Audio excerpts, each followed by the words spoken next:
Hey guys, I'm back with our '05 Mustang GT S197 chassis we're building into a drift vehicle. Just wanted to show you how I decided to do tow hooks. I looked at what was commercially available and I looked at what a lot of other people did. I bought these aluminum hooks off of Amazon. They were relatively inexpensive. I think they were like $10 each, maybe. All right, so under your rear bumper here, this is your rear bumper, you have this reinforcement that runs, and on the ends it has a sort of lip to it right here that you can actually get your fingers up on top of, but in the middle it's solid. So what I did is I went to one of the ends. It's very close to where it terminates here on the sort of frame rails in the subframe, which this is a unibody car, and I just drilled all the way through. Now this steel, whatever, it must be high strength steel. Very, very hard to drill. I used several drill bits. Ended up using a carbide burr to go through it.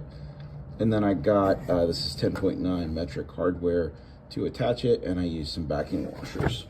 And I should have used, this has three hole positions. I should have used the closest one in because it sticks out a little further than I wanted. But after going through the hassle of drilling it, I didn't want to have to take it apart. So anyways, very sturdy, would easily tow the whole car.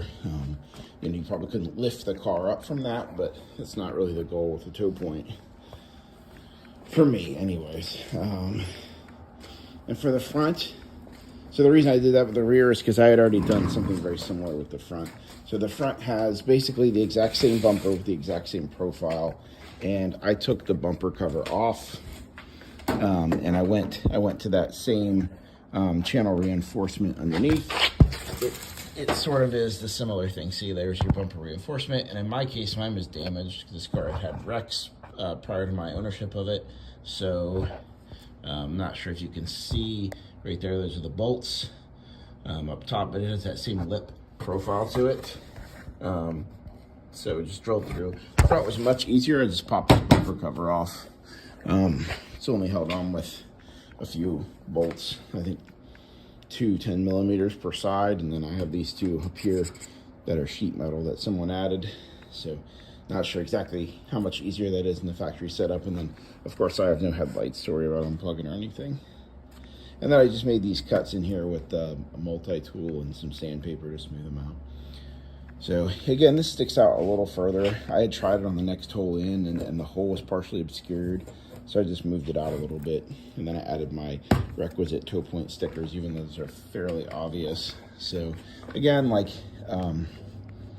you know, this is only as strong as that reinforcement, but that's one of the stronger points in the front end, and there's not a ton of other places to go to on this. So I found it very challenging to attach those tow hooks, and that's why I wanted to just share this short video showing where I added mine.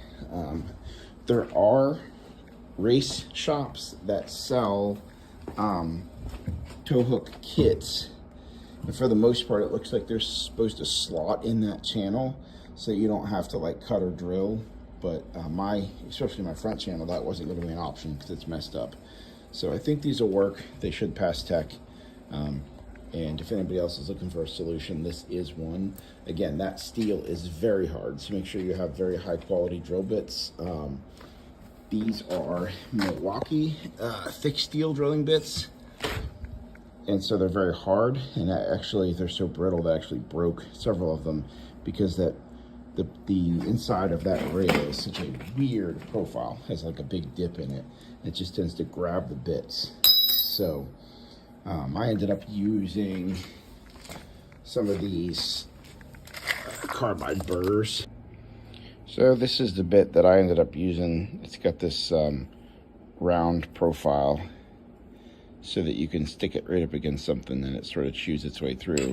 But I wanted to show you the shaft. You can see how it's blued just from the heat generated from trying to cut through whatever that steel is that those bumpers are made out of. So if you have something like this, it's a great option. I made an initial, just sort of breached the surface with that, and then I was able to use one of these profile bits to just chew through the hole, make it bigger, and that was much easier than making the initial hole.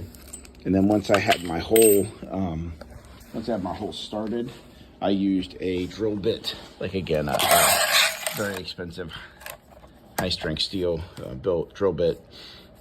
These are Milwaukee's, and I used that to just chew through to make my final size. And I just wanted to show you the wear on the bit from making that final hole. Trying to get that to focus, sorry. You can see the cuts along the flutes, that heavy damage here. That's very unusual. You know, you don't usually, you get wear on your cutting edge here, but I just wanted to show you how much that steel really does chew up your bits. So, gonna have to order a new set of drill bits after this one. But at the end of the day, we got our tow hooks in, so to me, that's what was important.